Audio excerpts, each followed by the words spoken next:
Hi, this is Julie with SteamCat, and this is part 3 of the costume and prop lighting series.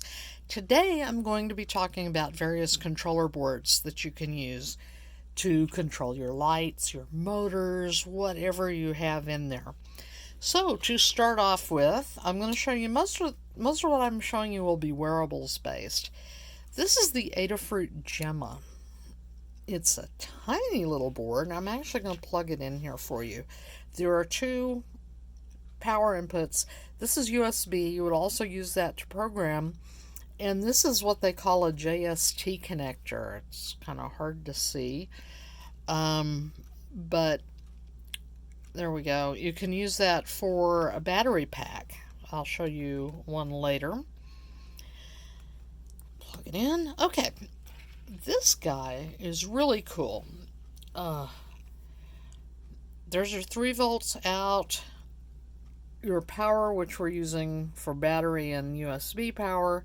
You have 3 data lines and a ground line. Now, right here is a dot star LED, and these 3 data lines also double as capacitive touch sensors. Watch this. This is capacitive fabric. There's red. I'll add some green. Now add some blue. You can mix colors. This is kind of cool. So you can use capacitive touch. I can also touch the board. You can use it in any way you want, really. As a momentary, probably not a momentary switch, but you can use it if you just want to turn something on. Yeah, momentary actually. Just while you have it turned on, while you have it pressed, and then it would turn off when you release it. That would be a momentary switch. Okay, let me get rid of this guy. The next thing up from the Gemma is the Flora. And this one I really like. As you can see, it has a lot more outputs on it and inputs. A bigger chip on board, obviously.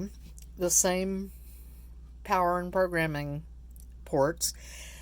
But this has the ability to add a lot of sensors. And I have 2 sensors here. I have a lux sensor, which is for sensing light, and an accelerometer.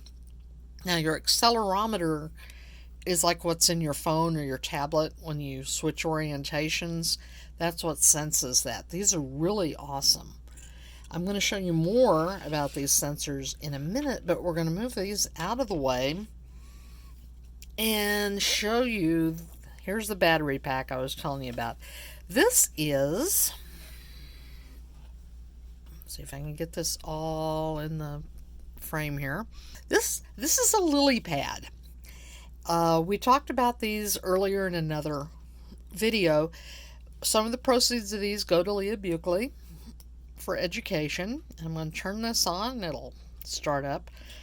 These little guys are NeoPixels. We've talked about those before, and what's running in here is a basic strand test, because you got to test to make sure your pixels are all running. Now, one thing all of these boards have in common are alligator clip friendly pads. And I'll be showing you one more that has those pads on it. And the cool thing about those is it makes it a lot easier for you to test what you're doing. You can get clip leads with little alligator clip on each end, or roach clip if you are of that era. But it's a great way to test things, make sure your components aren't DOA, that your software is all working before you actually wire it up or sew it together. Now, you see all the little flecks on here. This isn't dirt, it's little flecks that have come off of the conductive thread. This is what I used on this one. Okay, now, so you've bought these things, you're thinking about sensors, and you're looking at the price of those, you're looking at the price of NeoPixels and going, whew, this is going to run into money. It does. Enter the circuit playground. This is an absolute favorite of mine. The Circuit Playground has 10 neopixels on board. It also has, have I got this up correctly? Let's try this way. It has sensors. There's two buttons and an on-off switch, or use it to switch between programs. There's your reset button. There's a microphone. There's a temperature sensor. There's a light sensor, a speaker, an accelerometer. This is the original Circuit Playground Pro Developer Edition. You can get these for as little as $15 for all this. The top of the line is about $30, but it includes infrared and Bluetooth. That's pretty awesome. So I'm just going to plug this in and show you.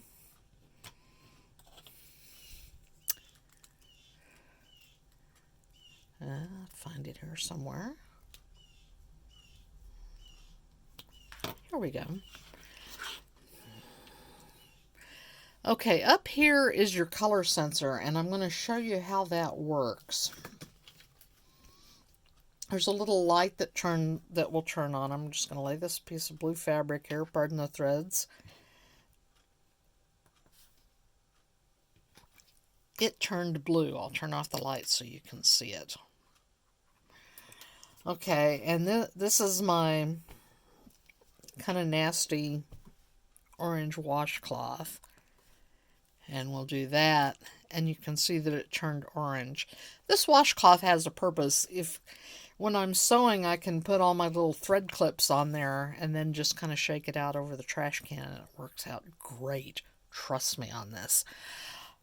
So, how do you program these? Well, a brief overview, and I'll have some links below, because there's some seriously good tutorials out there that are better than anything I can do. But I'll show some. I was going to show some loaded up on Let's Break here. Now, how do you program these? I'll give you a brief overview and put some links below.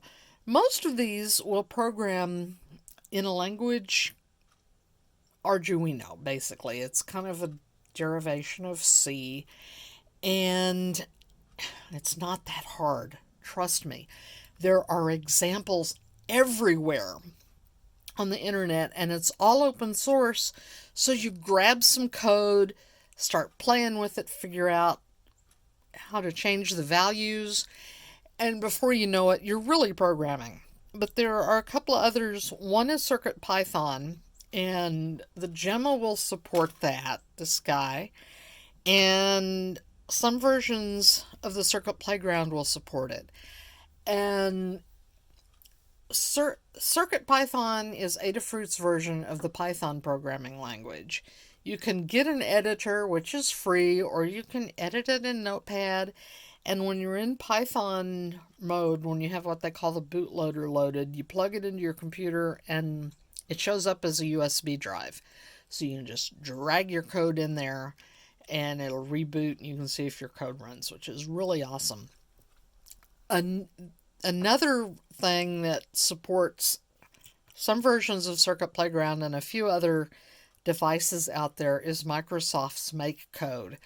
And somebody's going, oh, Microsoft, evil. No, this is awesome. It was made for education. Really, this board was made for education, too. But what it is, you're dragging blocks of code together. So you might drag in a box that says NeoPixel. And you drag a block under that says set it to blue, run for 10 seconds or whatever, stop. And yeah, it's pretty cool. And the underlying language is JavaScript. So if you know JavaScript, you can actually program this stuff in JavaScript. The cool thing about MakeCode is that there's a simulator built into their development environment. You tell it what board you have, and you can actually run your code on the simulator before you even put it on your board, which is really awesome for debugging. I really like that. So, There are tutorials aplenty out on the web for doing this. This is why I'm not going into it. So there are a lot of Arduino devices out there. I just wanted to show you a couple before I go away.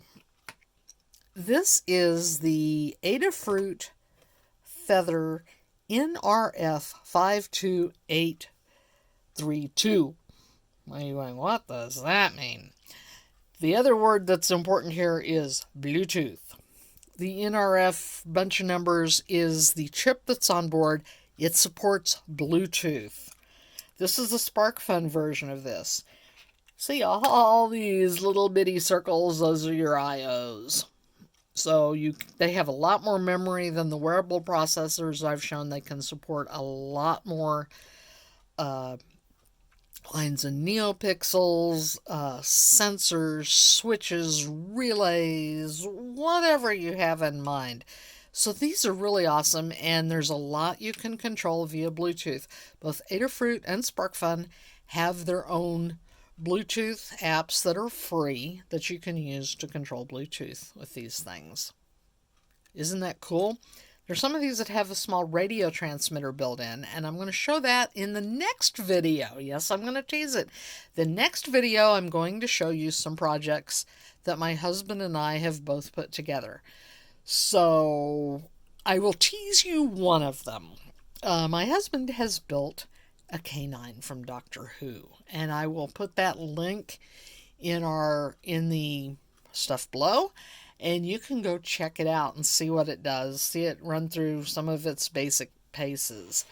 So thank you very much for coming. Again, you can find me at steamcat.net. All the social links are below, and if you want to support me on my electronics journey, buy me a cup of coffee, or you can buy a mask from shop.steamcat.net. Thank you so much, and we'll see you next time.